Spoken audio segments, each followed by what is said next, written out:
De jeunes sont des exemples, des symboles d'une jeunesse qui en veut. Surtout Carlos, né colombien, mais qui, à force de ténacité, a obtenu un bac technologique, puis passé brillamment les tests très sélectifs pour intégrer la prestigieuse unité d'élite des sapeurs-pompiers de Paris. Très franchement, pour moi, ça représente quelque chose de... Enfin, déjà de base, un plaisir pour moi et un honneur de pouvoir...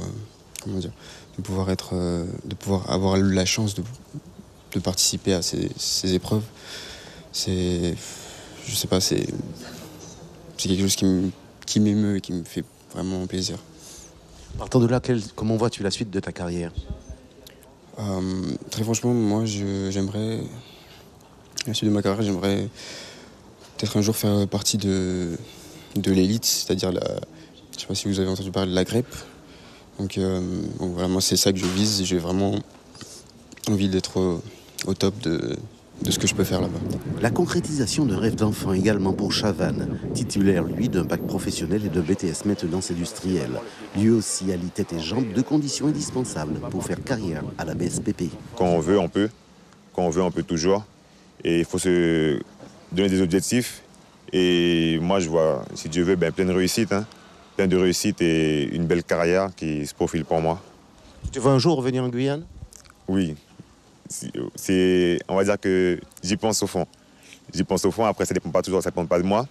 Mais au fond de moi, j'y pense. Et j'espère que peut-être, si Dieu veut, que je pourrai revenir en Guyane, peut-être en mission au CSG ou un truc comme ça.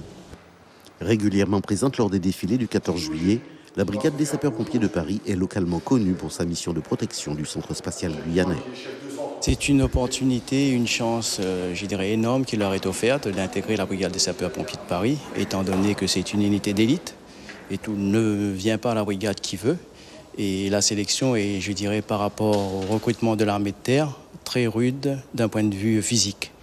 Naturellement, l'intellectuel suit dans la mesure où ces deux candidats ont quand même comme diplôme bac pour l'un et bac +2 pour l'autre. Donc, de ce fait, ils sont... au jour d'aujourd'hui, pour moi, des candidats potentiels qui peuvent, avec la volonté, je dirais, faire une bonne carrière, puisque durant les 6 années qui vont s'écouler, ils peuvent directement atteindre le grade de sous-officier s'ils travaillent ardemment. Des signatures pour passer du statut de civil à celui de militaire. Ces 10 dernières années, ils ne sont que 3 Guyanais à avoir été recrutés par la brigade des sapeurs-pompiers de Paris.